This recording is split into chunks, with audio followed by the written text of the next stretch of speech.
एक मिनिट जरा बाहेर जाऊन चर्चा करा, तुम्हाला करायची असेल की नाही बँकेचे किंवा बाहेर आहेत त्याच्याशी जाऊन चर्चा करा. इथं सुरुवातीला 500 युनिटचीच स्कीम आली होती, त्यामुळे सुरुवातीला ज्यांनी ॲप्लिकेशन केले ते बऱ्याच जणांचे अर्ज हे 500 शेळ्यांचेच आहेत. त्याच्यानंतर शेतकऱ्यांच्या मागणीवरून ते 100, 200, 300, 400 आणि 500 असं हे करण्यात आलं. याच्यामध्ये अर्ज कोण करू शकतं किंवा अर्जाची प्रोसेस किंवा बाकी सगळ्या गोष्टी सेम आहेत.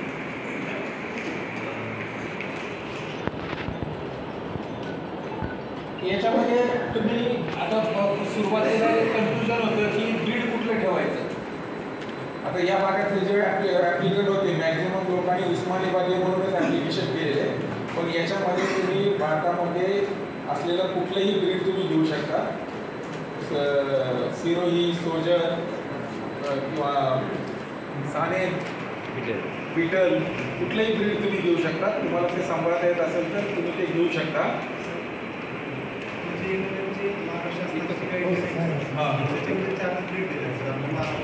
नाही असं काही नाही, असं काही नाही ना. मी बनवून दिलेले प्रोजेक्ट मंजूर झाले ना मी बिटलचे.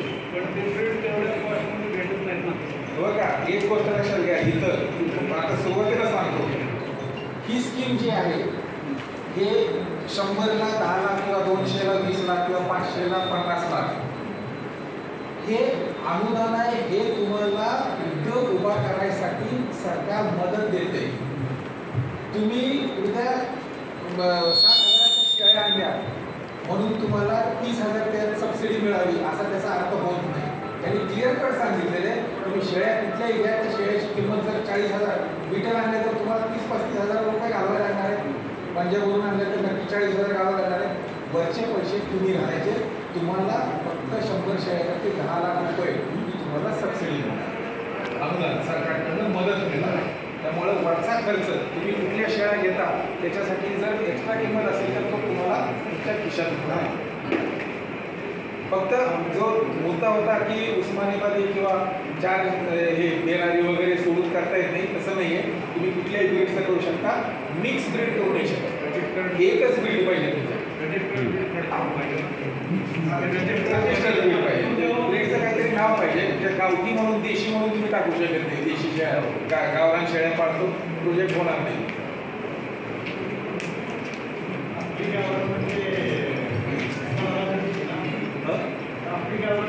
नाही कसं आहे, आता कोकणामध्ये पण काही शेळ्या आहेत ज्या उस्मानाबादी नाही आणि कोकणकन्या पण नाही, फक्त त्या अशा मोठ्या असतात पावसामध्ये तर धरतात म्हणून ती लोक त्या गावठी शेळ्याच पाळतात.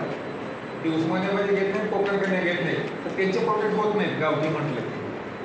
त्याला ब्रीड पाहिजे काही.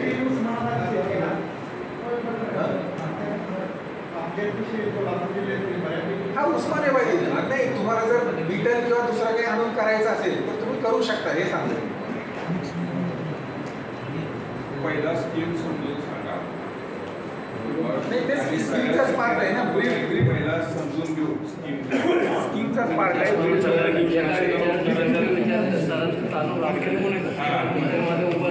करावं लागलंय सगळं.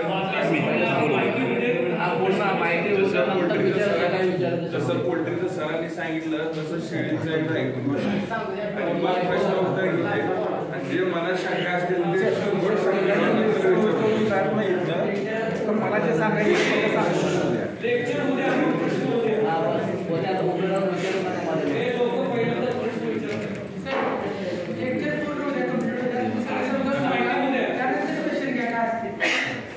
बऱ्याच वेळा काय होतं, तुम्हाला बऱ्याच गोष्टी माहिती आहेत. सगळ्यांनी प्रोजेक्टचं माहिती घेतलेली आहे.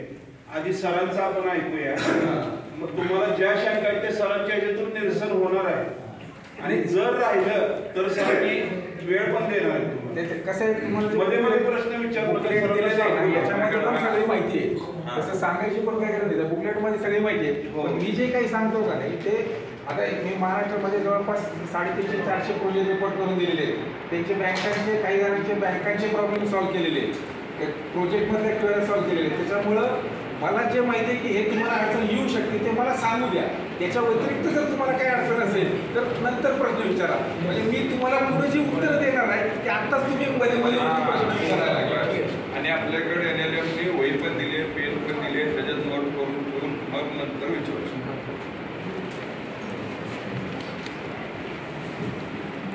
तर शेळीपालनासाठी तुम्ही वैयक्तिक शेतकरी, फार्मर प्रोड्युसर कंपन्या, फार्मर कोऑपरेटिव्ह कंपन्या, जॉईंट लायबिलिटी ग्रुप, महिला बचत गट, सेक्शन 8 कंपन्या अर्ज करू शकतात. पाच प्रकारची युनिट त्याच्यामध्ये 100 पासून 500 पर्यंतचे. 100ला 10 लाख आणि 500ला 50 लाख या प्रमाणामध्ये तिथं सबसिडी आहे. 2 टप्प्यामध्ये सबसिडी मिळणार. हे बाकीचं सगळं जे आहे सेम आहे स्कीमचे पॅरामीटर. याच्यामध्ये पण प्रोजेक्ट कंप्लीट झाल्यानंतर 2 वर्ष तुमची मॉनिटरिंग आहे. याच्यामध्ये प्रोजेक्टला तुम्हाला किती जागा लागणार आहे, 100च्या प्रोजेक्टला किती, 500च्या प्रोजेक्टला किती. ॲक्च्युली शेड उभा करायला आपल्याला एवढी जागा लागत नाही, पण मागच्या 10 वर्षामध्ये सेंट्रल गव्हर्नमेंटने बऱ्याचशा बोर्डचे प्रोजेक्ट आणले, मोठे मोठे प्रोजेक्ट आणले होते आणि त्याच्यामध्ये बरेचसे बंद पडले. तर त्याचा एक अनुभव त्यांनी हे कारण शोधायचा प्रयत्न केला की मोठे प्रोजेक्ट बंद का पडतात किंवा शेळ्यांचे प्रोजेक्ट चालत का नाही. तर त्याच्यामध्ये त्यांच्या लक्षात आलं की त्याला 2 मेजर कारण आहेत. एक तर पिल्लामधली मर कंट्रोल न होणं पहिल्या 15 दिवसातली किंवा पहिल्या महिन्यातली, हे एक मेजर कारण आहे. आणि त्या मरमुळे जे काही उत्पन्न मिळणार आहे ते तुमचं तिथंच जायला लागलं. आणि दुसरी गोष्ट आहे की चारा स्वतःचा नसेल. शेळी फार्म विकतचा चारा आणून करता चालू शकत नाही. आणि तुम्ही बंदिस्त शेळी पालन करताय, तुम्हाला चारा बाहेरनं कापून आणायचा आहे. तो तुम्ही जर स्वतः उगवला तरच तुमचा शेळी फार्म प्रॉफिटमध्ये चालेल. तुम्ही जर चारा विकतचा आणणार तर होणार नाही. म्हणून या योजनेमध्ये शेडच्या जागेव्यतिरिक्त चारा उत्पादनासाठी तुमच्याकडे जागा असेल तरच ते प्रोजेक्ट येतं. म्हणजे ॲक्च्युली आपण आता कागदावरती दाखवते, आपण चारा उगवणार का नाही आपल्याला माहीत नाही. पण 500चा प्रोजेक्ट असेल तर तुम्हाला 5.5 एकर जागा, म्हणजे त्यातली 1 एकरावरती जरी तुम्ही शेड जागा देऊन बांधले, जागा 2 शेडच्या मध्ये जागा सोडून, तरी सुद्धा 4-4.5 एकर जागेवरती तुम्ही चारा उत्पादन करावं असं अपेक्षित आहे. त्याच्यामुळे याच्यासाठी एवढी मोठी जागा त्याच्यामध्ये मागितलेली आहे.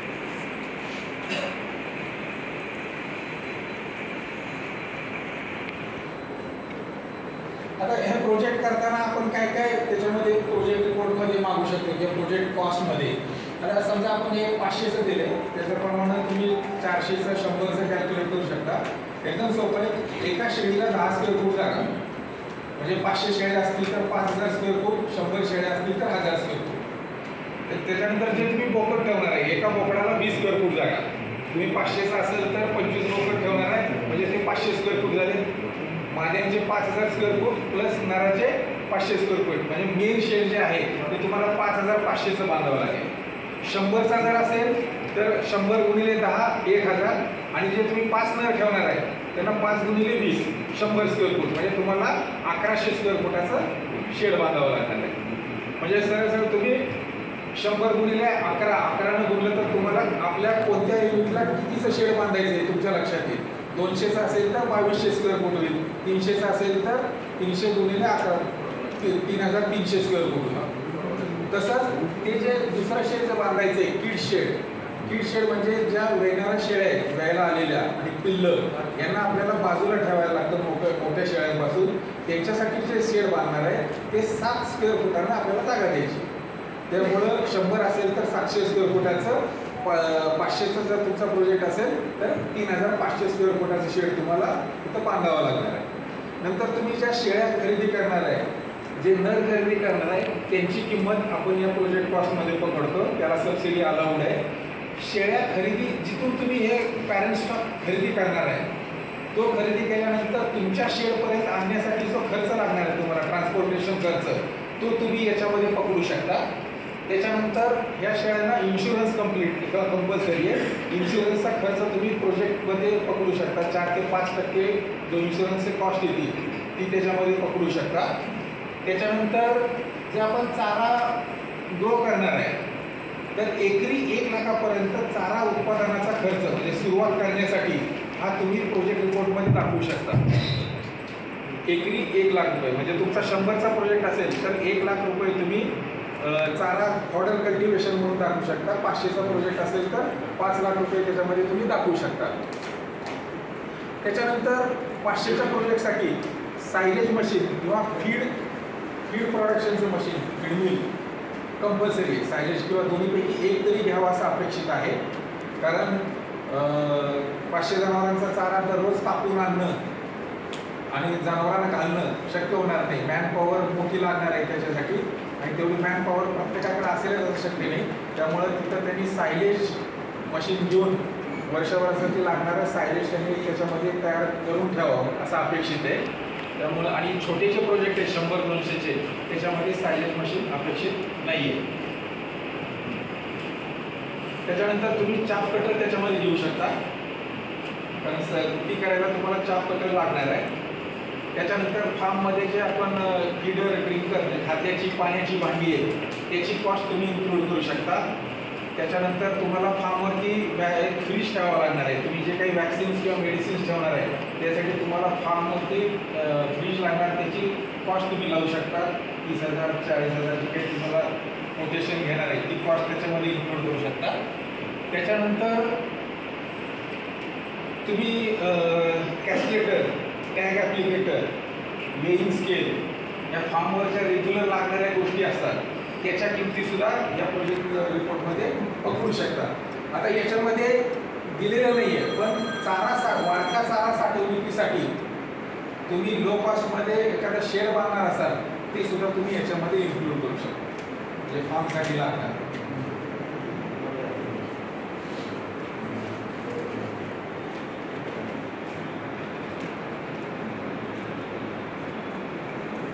ही सबसिडीचा पॅटर्न आहे.